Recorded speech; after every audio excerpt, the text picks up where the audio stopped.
Hello everyone. आज मैं आप लोगों को आर्म्स एंड द मैन, जो कि जॉर्ज बर्नर्ड शॉ, जो कि एक आयरिश प्ले राइटर हैं, उनका ये प्ले है आर्म्स एंड द मैन।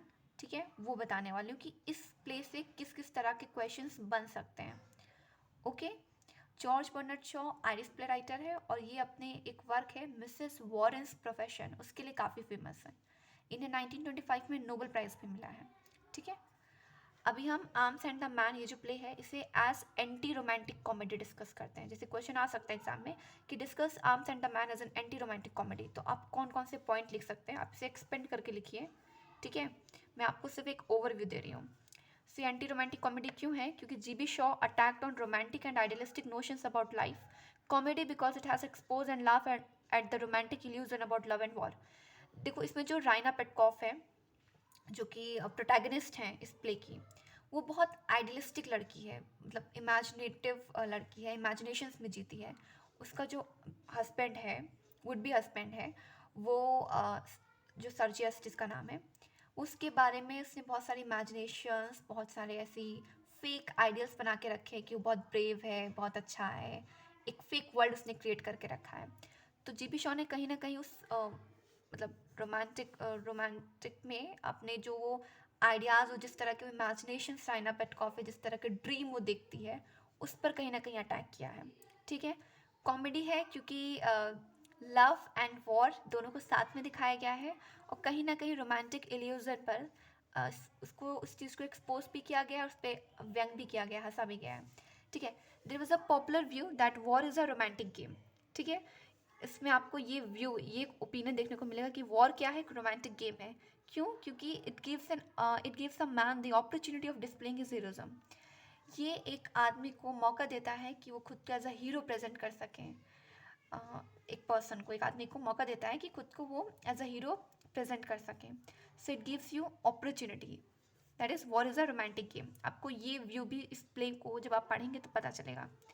ठीक है। Bluntschli expose about Sergius how he was coward. मैं थोड़ा बता देती हूँ। राइना पेटकॉफ की शादी सर्जियस से तय हुई है। ठीक है, ये उसका हस्बैंड, वुड भी हस्बैंड है। ब्लंचली और सर्जियस दोनों अपोजिट आर्मी में हैं। ठीक है, ये दोनों अगेंस्ट में समझ लो हैं। लास्ट में हीरो, कहीं ना कहीं कुछ लोग इसको बताते हैं। ओके, बाय द वे, जो प्रोटैगनिस्ट है यानी जो हीरोइन है इस प्ले की, वो राइना ही है। ठीक है।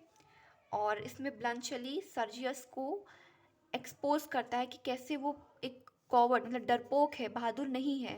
राइना जो अपने, उसने जो ड्रीम्स, जो उसके बारे में सोच रखा है कि मेरा हस्बैंड बहुत बहादुर है, अच्छे मतलब युद्ध कलाएं जानता है, बहुत स्ट्रांग है, ऐसा कुछ नहीं है। ब्लंचली से बताता है कि योर हस्बैंड इज़ कॉवर्ड, डरपोक है वो। ओके।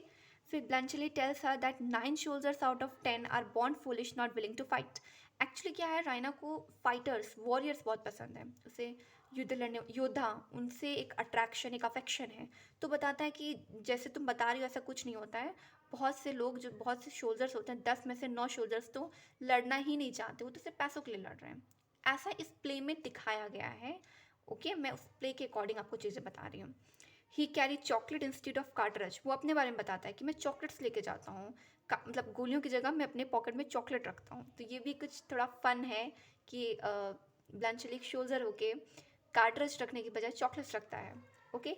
टू हिम यानी जीबी शॉ के लिए, love and marriage should be based on reality and mutual understanding. जो मतलब शादी या प्यार है, वो आपसी समझ के बेस पे होना चाहिए, उसमें रियलिटी मतलब होनी चाहिए। इमेजिनेटिव आइडियाज़, ड्रीम्स, ये सबसे हटकर what is actually the real is, उसके बेसिस पे शादी होनी चाहिए, उसके बेसिस पे you love someone. It should be on mutual understanding. तो ये कुछ पॉइंट्स हैं जो आप as an anti romantic comedy में लिख सकते हैं। How GB Shaw called up this, I mean how GB Shaw represent Arms and the Man as an anti romantic comedy. Okay.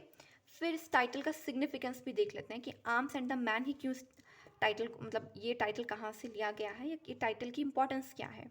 इस तरह के भी क्वेश्चन आ सकता है। So it is taken from the first line of Aeneid by Virgil. Homer और Virgil ये दो ग्रीक ऑथर हैं, काफ़ी फेमस हैं।